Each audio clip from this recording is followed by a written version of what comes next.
Welcome to Get Naked with Dr. Kate. I'm your host, Dr. Kate Balestrieri, a Beverly Hills-based psychologist, certified sex therapist, and the founder of Modern Intimacy. Thanks for joining me here where I talk about sex, relationships, mental health, and dive into your questions with practical answers and real solutions. Each week, I share insights aimed at helping you build an authentic and healthy relationship with yourself, with others, and with your sexuality. It's time to get naked, emotionally, mentally, and on your own time, physically. Hey everyone, welcome back to Get Naked with Dr. Kate. I'm your host, Dr. Kate Balestrieri. I'm a licensed psychologist, certified sex therapist, and the founder of Modern Intimacy, which is a group practice that has therapists in 6 states. So I'm so glad that you are back here with me today. Thanks for listening. Today I'm going to be speaking with Joel Alexander Kim Booster. And Joel is an American actor, a comedian, producer, and writer. You might know his work. He co-produced and wrote for Big Mouth and The Other Two. And as an actor, he's appeared on Shrill, Search Party, and Sunnyside. In 2022, he wrote, produced, and starred in the Hulu romantic comedy Fire Island, a modern adaptation of Pride and Prejudice, with a main cast of Asian American actors. It is one of the few mainstream gay films with a predominantly Asian American cast and co-stars Margaret Cho, Bowen Yang, and Conrad Ricamora. Born Kim Junmin in South Korea, Joel was adopted by an American couple as an infant and raised in Plainfield, Illinois, in a conservative white evangelical Christian family, and was initially homeschooled. In 2014, he moved to New York to pursue a comedy career and performed a set on Conan in 2016, and then had his own Comedy Central stand-up presents special in 2017.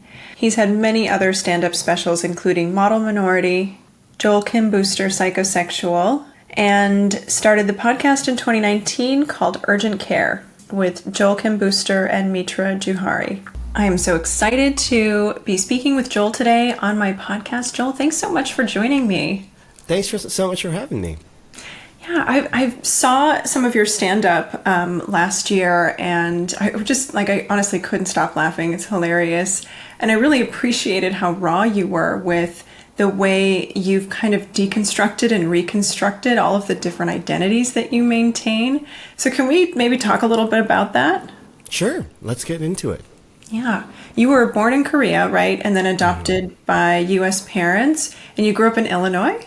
Yes, I grew up in the Chicago suburbs, the southwest suburbs. So I lived in Chicago for a long time too. It's amazing. Yeah. And also the suburbs are very different. So what was that like for you? Yeah. So the suburb that I grew up in was predominantly white, as most of the Chicago suburbs are. And then, my family was also white, and they also homeschooled me.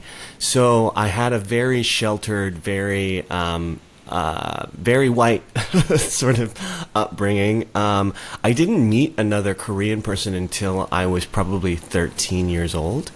And so it was a very isolating experience for me racially.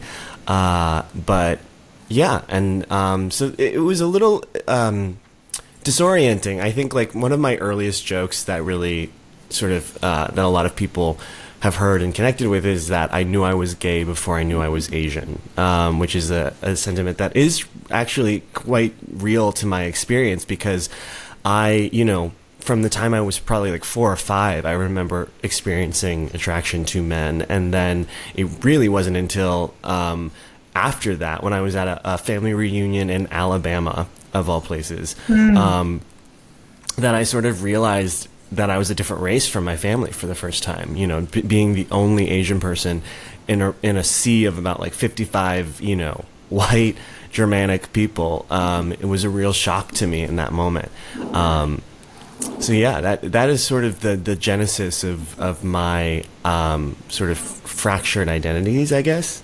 Yeah. How did you make that realization? Was it born from someone making comments to you, or did it come from your own awareness of something? I think it came from my own awareness more so than anything. I mean, growing up with family in the South, like obviously there were questions and there were comments and there was insensitivity. No one was cruel, or I would say sort of aggressively racist towards me, but I think there's sort of, a little bit more of the like benevolent racism, model minority status, sort of, expecting me to be good at math and things like that, from my family that is, sort of racist in its own way, but not evil. But for me, really, it was, I remember we were taking a group family photo, and I just looked around and I realized for the first time that no one looked like me. And they all looked the same. They all looked similar. And I felt like the odd man out in that moment. And I was, but it was, it was difficult, I think, as a child to really understand the implications of being a different race than my family and being a different race other than white in general. I mean, it wasn't until much later that I would understand what that actually meant for me, and how that would affect my life moving forward. Yeah. I imagine it was kind of jarring in the moment and maybe took a long time to really process. And I wonder, at that point, did you know that you were adopted? Yeah, my parents were always really transparent about the fact that I was adopted from Korea. They had books, they had, all sorts of explanations for me and answers to all of my questions. I remember this poem like prominently featured in my house that was basically like, I imagine probably a semi-famous poem about adoption, basically about how like, you have another mother who, loved you and, bore you, but, and now you have two moms and one here who loves you just as much, blah, blah, blah, something sappy like that. And that is like, I remember just like looking at that and understanding that poem from a very, very young age. Excuse me. But, they never really talked to me about sort of the racial aspect of it. I think there was a cultural, like, my parents were actually quite open to me learning about Korean culture and learning about my heritage. They were very open to that when I was growing up, but especially like when I was an adolescent, I was, as I said, growing up in an all-white community, going to a mostly white church, going to being homeschooled, and so like I felt so different all the time once I came of age. And I remember when they were like asking me like, do you want to learn Korean? Do you want to learn more about your culture? And at that point, I was like 10 and I felt so different. And I was like, the last thing I want to do is feel any more fucking different than I do right now. So no, I don't want to learn anything. I just want to be a normal quote unquote kid. And so I regret that now, because I think it would have been a really great opportunity for me back then when I had the time and my brain was still, small and malleable to like learn a new language or learn about my heritage. Something that, I've done now more as an adult, but, it's hard to, find the time and to really dig in. And especially learning a new language as an adult is such a trial, because we all know English too well now at this point. Nothing else makes sense. So Yeah. Our brains are so much less neuroplastic now. As adults, it's hard to get more information in there unless you really dedicate a lot of time to it. And who has that kind of time? Exactly. Yeah. Well, you talk a lot as a writer, an actor, comedian, like about how kind of some of these intersectional identities impact your work and how you show up in the world. You also talk a lot about mental health. I'm really curious, like what beget your fascination with mental health and your relationship with your own? Yeah, it's difficult because, I experienced, there was a lot of, it's hard to pinpoint what was environmental and what was genetic for me growing up, because I really struggled as a kid. I really, really struggled with depression, what I now recognize as possibly hypomania. I was very volatile emotionally as a child and as a teenager. And part of that was growing up in an extremely religious and extremely controlling, extremely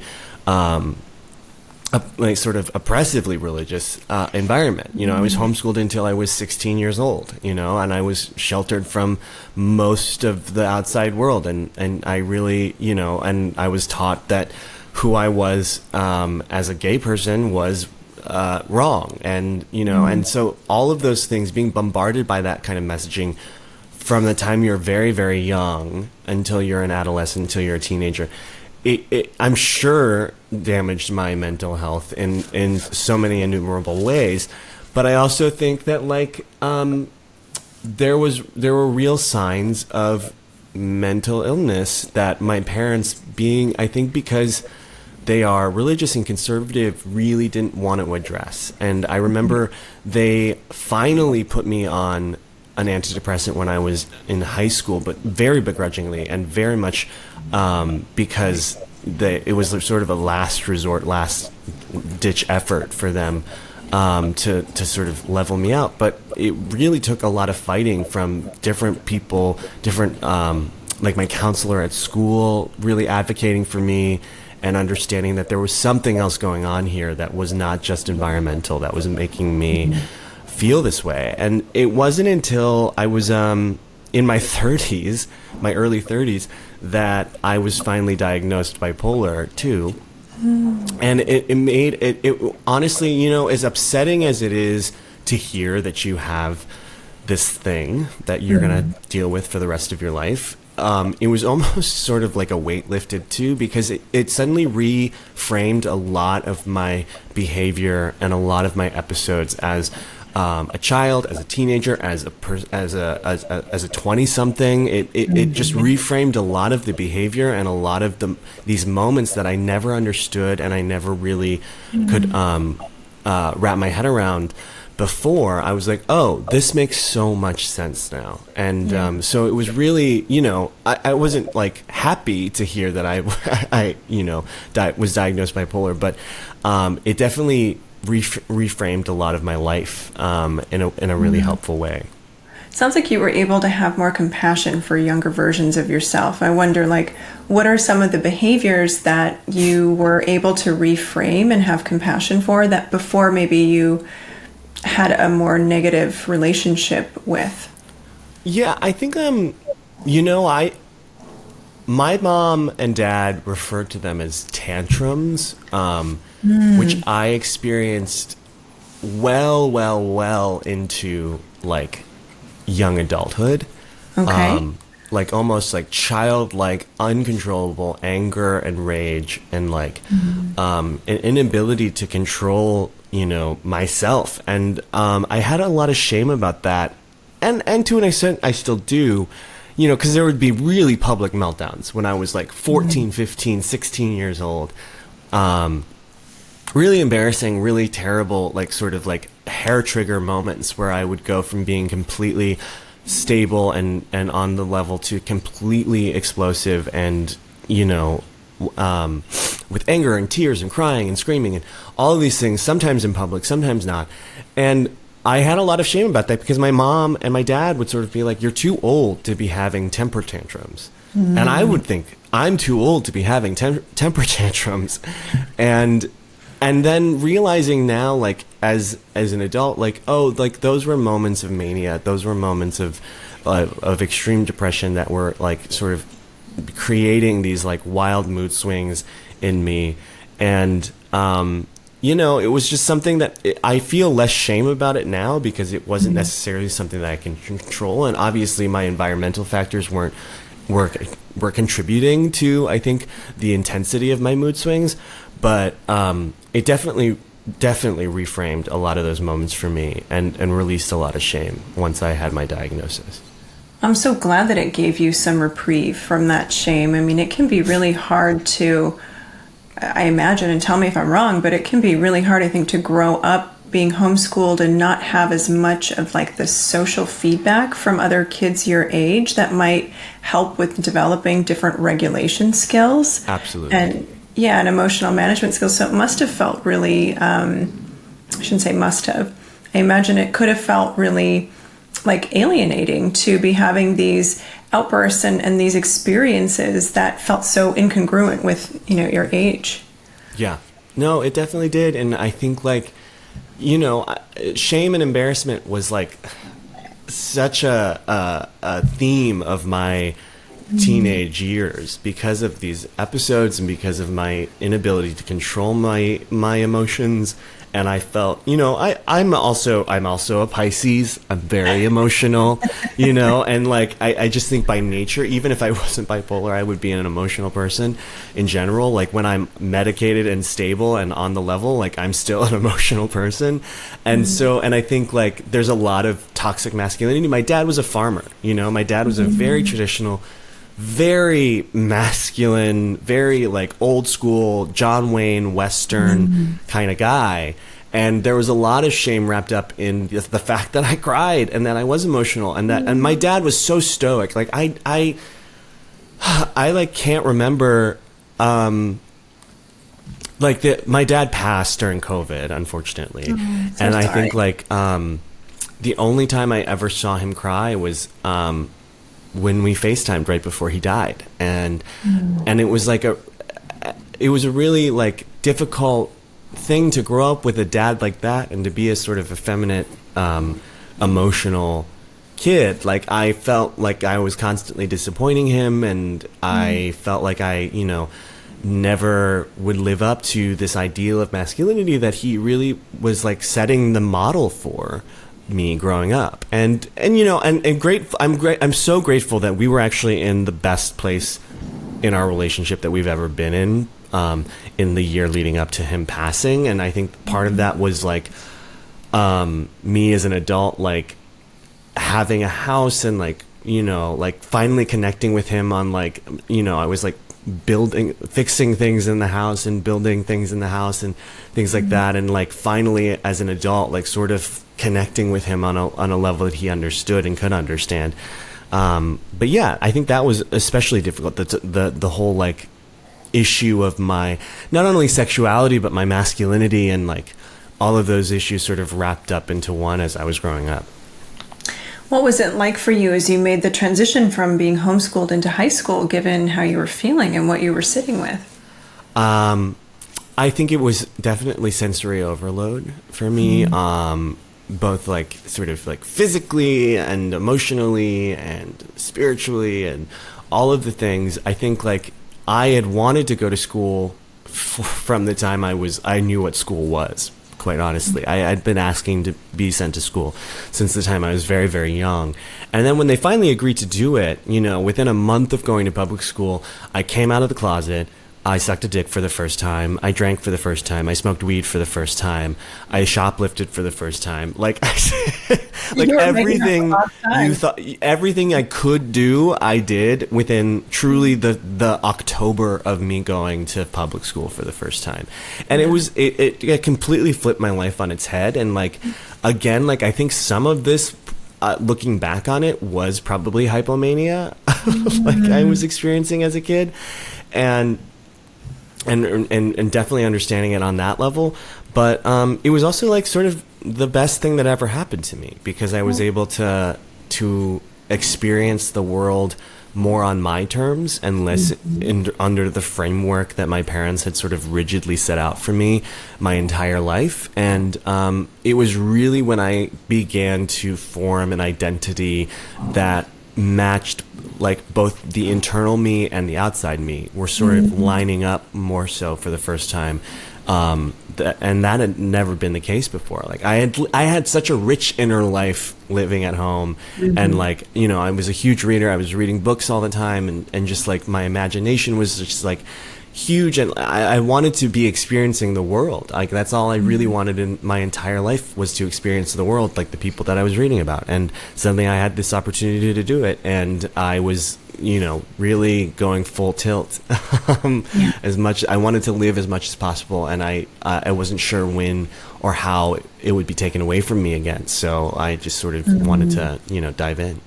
Was that a looming threat that it might be taken away from you? I think that it was more of, I had no idea what my future was going to be at that point. My parents made it very clear that college was probably not in the cards for me financially. I wasn't an amazing student. I was not going to be getting a full ride anywhere, anytime soon. I struggled a little bit like transitioning from homeschooling to public school because there was no structure to our homeschooling. I was just sort of reading books all day and not doing math or science. So it was an adjustment for sure. But I think there was just a general uncertainty about what was going to happen to me post graduation from high school. And at that point I had no idea. And I ended up moving out of my house when I was 17, when my parents finally did discover that I was gay, and moving in with a friend. And, it was only at that point that my future sort of looked, and I could sort of identify like a path for myself out of this world that I had been living in. And so, but that first year when I was like 16 to 17, junior year of high school, I had no idea what my life was going to look like in 2 years. And that was really scary. And so I did want to sort of get in as much living as possible while I could. And you did. You moved from there to New York, right? No, well, I went to school in, I ended up going, I applied to one college. Okay. Because the application fee was free and online. It was called Millikan University. It's a great liberal arts school in downstate Illinois. And I went there, took out a shit ton of student loans to go there. And with the support of my friend's family who co-signed on my student loans and bought me a car for graduation and et cetera, I was able to go to college. And after college, I moved back to Chicago, the city, downtown proper, for about 2 years, and then I moved to New York, where I was there for about 6 years.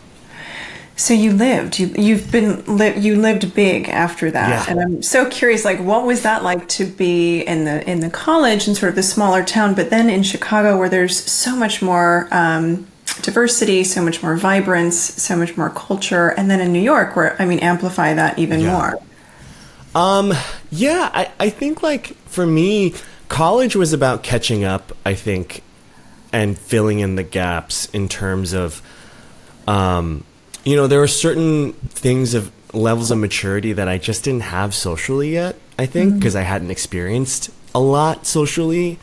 And so, there were things like, I had boyfriends in high school once I was out and things like that, but like really experiencing the social dynamics of dating and understanding like, diving into hookup culture and things like that, and understanding like how to really present myself socially. Because the thing is like, I'm very lucky. Like I was homeschooled until I was 16, and I think I was, comparatively to many people in that situation, pretty socially adept by the time I went to high school. Like, I think part of that is because I had been going to church and like, socialized that way. And I had jobs since the time I was 14. And so I was interacting with people like that. But there were gaps in my social education. Like I remember in high school finding out the prevalence with which people would talk behind each other's backs. Friends would talk behind each other's backs, and being sort of shocked by that, and being sort of, I was really guileless as a high schooler, and still kind of am to a certain degree. But like, I remember being like, like my friend Emily, I'd be like, Emily, everyone's always so mad at you because you're late all the time. They're always talking about it, and I would like have situations like that where I would just, without thinking about the implication, I would just like say the thing that everyone was saying behind the person's back. And that is like, I've since learned how to talk shit behind people's backs. I'm an expert at it now, trust me. But I do sort of like lean more towards truth-telling in social situations and sort of confronting problems head on, because I didn't have the foundational education about like the ways in which to like when it's okay to talk shit and when it's not okay to talk shit, and when it's healthy to talk shit and when it's not healthy to talk shit, and when so it was little things like that college for me was like a resetting, and was like sort of like me catching up to everyone else socially, while also like learning and doing all the educational things. I mean, college was college for me was so much more about socially learning about myself and learning who I was and how to interact with people than it was about any class I took, I have to say. Yeah, I get that. how and when did you decide you wanted to be in this sort of creative space? You know, writing, producing, comedy. You do a lot, and really dimensionally. Yeah, I would say, I mean, from the time I was really young, all I wanted to do was be an actor. I think like that for many people in the arts is sort of like the entry point because it's the most easily understandable side of things. Like you don't really understand what a producer does yet, you know, when you're 16 or anything like that. And so like I really just wanted to be an actor, and I went to theater school. I wanted to be a Broadway actor. Again, because like all I'd done was theater as a kid and as a high school student. And so that seemed like the easiest, you know, path of least resistance. So I went to school for theater and then eventually transitioned into writing, playwriting. And as my knowledge of the world of entertainment sort of like filled out, the more it filled out and the more I understood what my options were, the more I was interested in doing all of it. And so I think like for me, I moved to Chicago because I wanted to produce and write and star in plays. And that's what I was doing in Chicago for those 2 years. And in those 2 years in Chicago is also when I discovered stand-up as like a medium. For me to like be sort of authentically myself on stage and like without any sort of production necessary. I mean, stand-up is like, in terms of like getting into it, the easiest thing in the world. There's no classes you have to take to intro yourself to it. You just go to an open mic and you do it and you figure it out and you do it your own way. And like, and that was really appealing to me at that point. And it started as a hobby. As like a side project where it was like, okay, this is purely artistic. I'm never gonna be a famous comedian or anything like that. So I might as well just have fun and do this and like sort of as an outlet for myself. And then it slowly became less of a hobby and more of the main focus of my creative life in Chicago.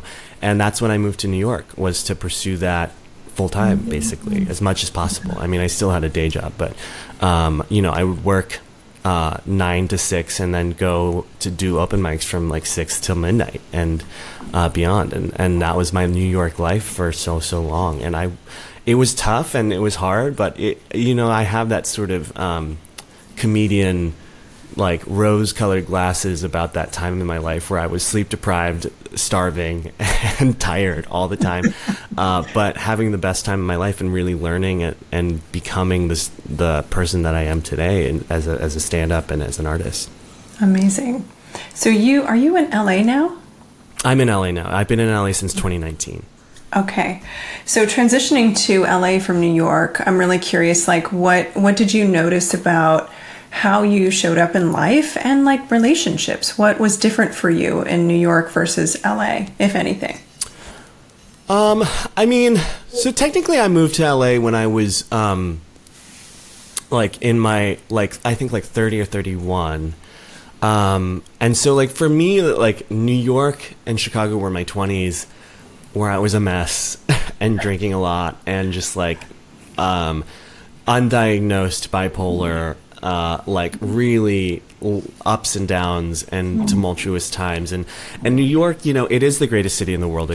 I love New York so much, but it takes a lot of energy to live there, especially if you don't have money, which I didn't at the time. And so when I moved to LA for work, for when I first started to get steady work as a writer and as a comedian and as an actor, suddenly my life became a lot easier. I think because LA is easy mode. LA is like, in terms of pace of life, I think like compared to New York, it was like being in slow-mo the first couple of months that I was here. But so in such a wonderful way. And then also, you know, I was like finally getting success in my career. I was able to quit my day job. I was writing for television, and I, you know, was on an NBC sitcom briefly, which was the only reason I was able to pay off my student loans, and that like really freed me up financially. I mean, like for my entire 20s, I was paying more in student loan payments than I was in rent for like truly 10 years. And so I was experiencing like this economic freedom for the first time, this like sort of artistic freedom for the first time. And that was when I really, like, when all of the other struggles that you experienced in your 20s, the poverty and the sleep deprivation, and suddenly everything in your life is a little bit easier, that's when the clarity about where the problems are, I think, really become evident. Because suddenly I was like, okay, like, I'm sleeping regularly. I have the money to feed myself and do fun things. And, I have my dream job, my literal dream job right now. Everything I have ever wanted is happening to me in this moment. And yet I would still find myself in these deep, deep lows, or, the highs are a little harder it's much harder for me to, in hindsight, know when I was hypomanic versus when I was depressed. Like when I have depressive cycles, I know that that's what's happening to me. And it's very easy in hindsight to remember that's what's happening because I was in bed for a week, The hypomanic cycles, which I experience more often than depressive cycles, it's really hard because it's like I'm getting a lot done. Right. I wrote a whole script. I cleaned my entire house. I started several projects that I never finished. And it's only until, something triggers me that those hypomanic moments become, Joel being fun and high energy to Joel being like screaming, crying, having a massive mental breakdown. Because if anything sort of tumultuous happens while I'm feeling hypomanic, it is DEFCON 5, like all hands on deck. It is a total meltdown. And that, I think, like, those moments became more and more frequent and evident. I remember, so I was on this NBC sitcom that was like very short-lived, and it was a huge moment for me. I was like, one of the stars of this sitcom. It was a new show, and I remember they scheduled the first table read during a trip I had planned to New York. And in any other situation, if I was not feeling hypomanic, I think I would have just been like, oh, I'll move my trip to New York. But you get so obsessive when you're hypomanic. Yeah. I could not deal with it. I was like, no, I had this set. This was the plan. I'm going to New York. This is what I have to do. And it did not compute. I tried to quit the show. I said, I'm this gigantic opportunity that I have. I'm going to quit it because I cannot deal with changing my vacation plans. And it sounds insane. It sounds so insane to me to explain it to you now. But I was like on the bathroom floor, like truly having a meltdown about not knowing how to like change my plans or doing what. And so what I ended up doing was I literally flew to New York on Thursday, flew back to New York, or flew back to LA on Friday, flew back to New York on Saturday. To continue the trip. And like that, to a lot of my friends, they were like, that's just Joel being kooky. And like, no, that was Joel being manic, like just like truly. And that was like a real moment of like, something's got to give here. Yeah. And it was sort of the start of my journey towards my diagnosis. And it was just a lot of moments like that. And like I said, like when your life becomes easier and suddenly all of the excuses sort of are stripped away of like, oh, I'm sad because I'm poor. I'm sad because I'm, sleep deprived. Like when all of those things are gone, it becomes very clear, that there is something else going on. So at that point, you started working with a therapist or a psychologist, and like you got your diagnosis. So tell me, how do you take care of yourself and manage the symptoms today?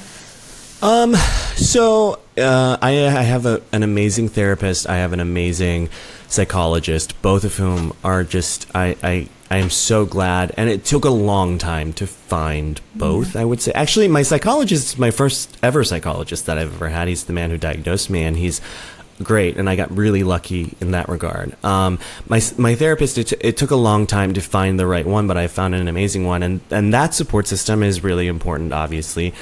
Medication is definitely really important to keeping me stable. I have gone off my meds now. Since diagnosis, I have gone off 3 times for extended periods of time. thinking, sort of tricking myself into thinking I didn't need them, or I think the biggest thing for me with my diagnosis and the medication of it all is that I sometimes fall into this trap of thinking that the medication is making me less creative, and that I've lost a really important sort of part of my creative brain that is dulled by the medication or something like that, which is, I think, the disease lying to me in many ways. And every time I've gone off, it's because of that. It's because of that reason, where I'll have like a writing lull, or I don't feel as energized or as inspired maybe to write, and I don't feel as good about it. And then I'll go off and I'll have like a month where I feel amazing and I'm writing, and what it is I miss the mania. And it's like such a bad, it's so hard to explain to people who don't know what that is. But like, when you feel the high, it is like, I just missed myself when I was hypomanic, because not every hypomanic episode ended in disaster for me. You know, sometimes I would just get a shit ton done and write a script in, you know, like a week or something like that. And it would feel amazing. And then, you know, something would happen and it would become, usually a depressive cycle would happen, and I just couldn't pull myself out of it. I'm just coming out of a period this summer where I again went off my meds and seemed fine for a good portion of it. And then also, like, in hindsight, there were so many moments that like should have been warning signs for me. I would, you know, have sex with 3 guys in one day and think that was completely normal. I would spend, you know, $5,000 on like random shit that like I, you know, like true, like books that I will never, it would take me years to read all of them, you know, and just like filling my house with shit and sex and drugs and all of these things. And which, you know, on a stable day, like, is all fine in moderation. But, you know, in hindsight, realizing that like, oh, I was like actually very manic during a lot of those moments. So yeah, I'm back on my meds now and I feel great. And I, you know, it's always like the first several months of being back on my meds, I'm such an evangelist for them. And then, you know, I'm trying to now like head off the next, period of, I'm trying to remember this feeling and hold on to it for as long as possible, so that the next time my brain tells me I don't need them anymore, I don't just, you know, go rogue. Yeah, I appreciate your transparency around this. It's something that happens a lot for folks who are managing bipolar symptoms, because it does feel really energizing and invigorating to be on the climb in that hypomanic state. And it's something that a lot of people really miss when they do feel more stable, because stability in your nervous system feels kind of like boredom, right? And like there's not a lot of zhuzh or energy or movement there that has previously been a source of creativity or vibrance for people. And I think there's a lot of grieving that happens for people when they're like juggling, how do I stay stable and avoid the really high highs or the really low lows, and just kind of hit that sweet spot, because it's a really tough sweet spot to stay in. It really is. And it took a lot of dosage, you know, like we tried different medications, we tried different dosages. It is a process and it is a journey. And in fact, going back on my meds this time, we changed the dosage of my antipsychotic, and I think that has actually really, like, just like by like 5 milligrams. And I think like it's really changed a lot of my thought processes about the way I feel on medication. And I think, like, again, it's a journey to find the right team to help you, and it's a journey to find the right combo of medicines that will work for you and make you, and because the thing is I think that especially at the beginning I was like, oh, like being medicated will feel sort of bad, or it's normal that like I feel like a zombie, or I feel like XYZ because I'm medicated, and like this is, I guess, the new normal. And it took a long time and a lot of work with my psychiatrist to be like, oh no, like there's I don't have to just live with this, new normal. Like we can figure out other options. There is a different way, different set of medications or a different dosage of medications that can make me feel, closer to, who I, to myself, and that's what we've done. And I think like, I'm really grateful for that.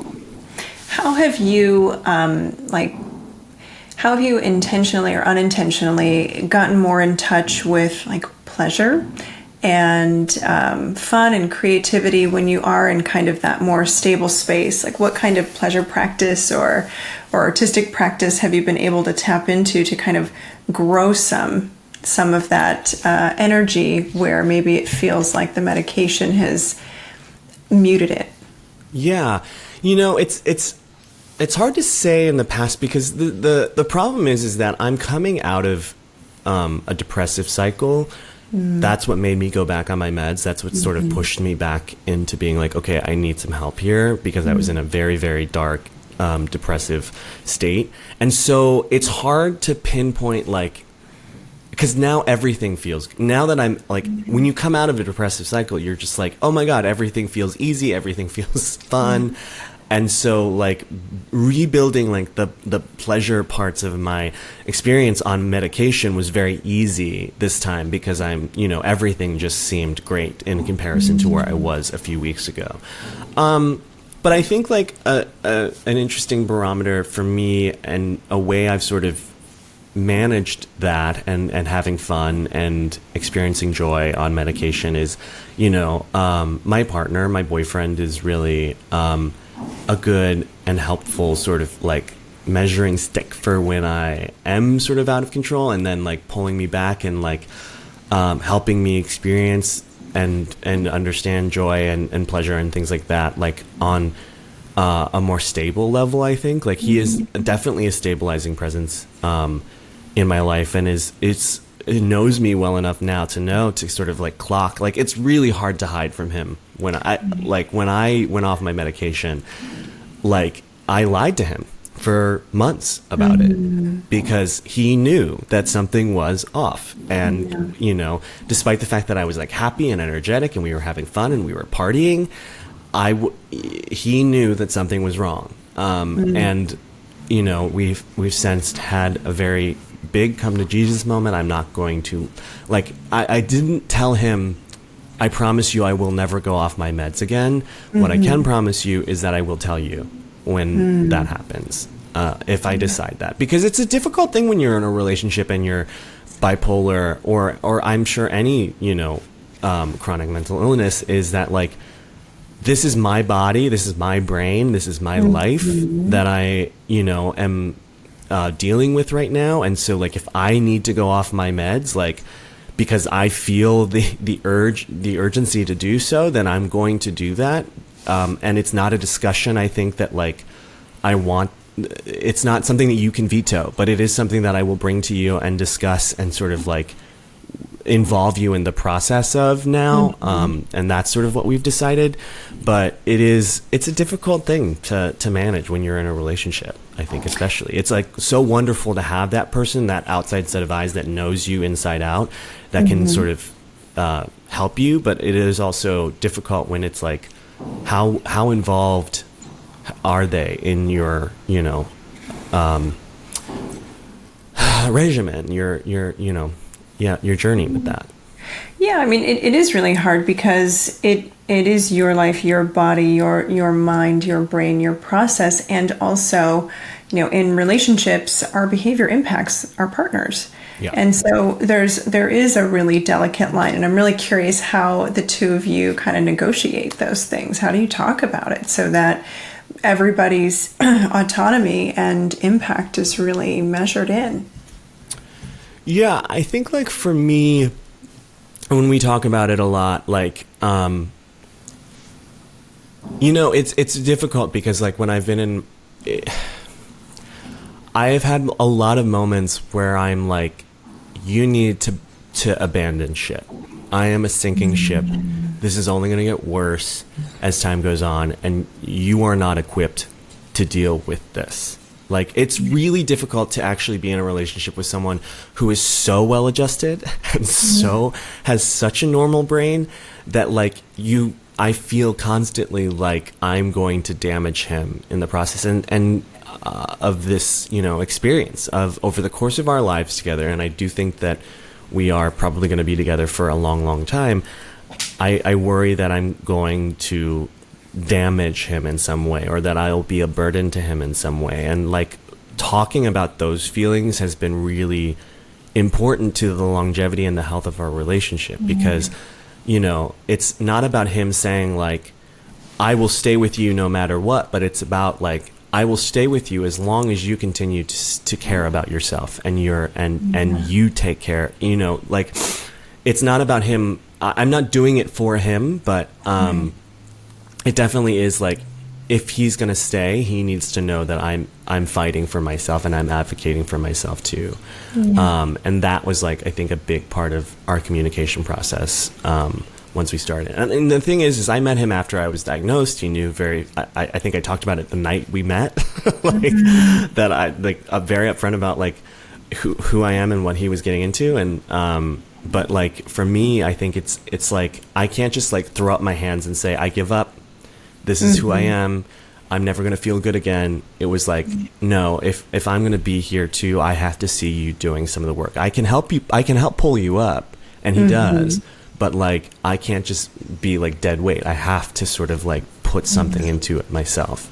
And it's finding that balance, I think, that's really important for us, of when I can like lean on him as my partner, but not too much to the point where he has to feel like he has to like carry me. Right. Is finding that balance. Yeah. He's not your therapist, right? Yes. And so no, exactly. Making sure that he stays as a partner is really important for both of you, right? To feel like it's a really meaningful dynamic. Yeah. So you talked a little bit in one of your comedy shows about being non-monogamous, and I'm really curious about how that plays out for you in your day-to-day life, especially as you navigate your mental health and prioritize yourself. Yeah, I will say, like, just from a mental health standpoint, like, it takes a lot of the guilt out. I often wonder, like, would I be a cheater if I weren't non-monogamous? Like, would my hypomania like make like would I make those same decisions if I were in a monogamous relationship? And I gotta say, excuse me, it is great. I'm grateful that I don't have to deal with that question of being in a non-monogamous relationship where we mostly are sort of like free to do as we please. But it's all about communication. I think we started out with a lot of rules. We've always been open in our relationship. We've never had a moment where we've been monogamous from the beginning. We started long distance. That's part of it. And we came back together and all those things. And we had a lot of rules. But I realized, and we both realized sort of a good ways in, is that when you have rules, it sort of creates this mentality, or can create this mentality of like, well, I did this thing, I technically didn't break any of our rules, but it would still hurt him, like, and it would cause these situations where it was like, I would point to and be like, hey, I didn't break any rules. And I knew as I was doing it, this probably would hurt my partner, but I'm not breaking any of the rules that we set. So I'm good. I'm in the clear. And so what we've sort of landed on through communication and talking through these moments of hurt is that like our now one rule is, because we know each other so well, I know my partner inside out, he knows me inside out. I know what would hurt him and he knows what would hurt me, and we don't do that. That is the bottom line of our rule, is that like I don't need to, like, there's not like I think like some of our rules were like no sleepovers, no exes, no, talk to us about certain things first and things like that. And it's like, okay, I'm not doing any of that, but I know that like if I leave you at this party to go hook up with a guy, like I know that's going to hurt you. So I'm not like, even though that wasn't one of our rules, like, right. And so like, I think for us that has been really paramount, and communication, obviously. Like, we have resets all the time. This is not like something that is going to carry us through the rest of our relationship, open or otherwise. Like, we constantly sort of come back together and say, like, hey, how are you feeling? Are you okay? I'm okay. You know, and you know, it is definitely an ongoing of evolution, a process. It's not something that I think will stay static for very long.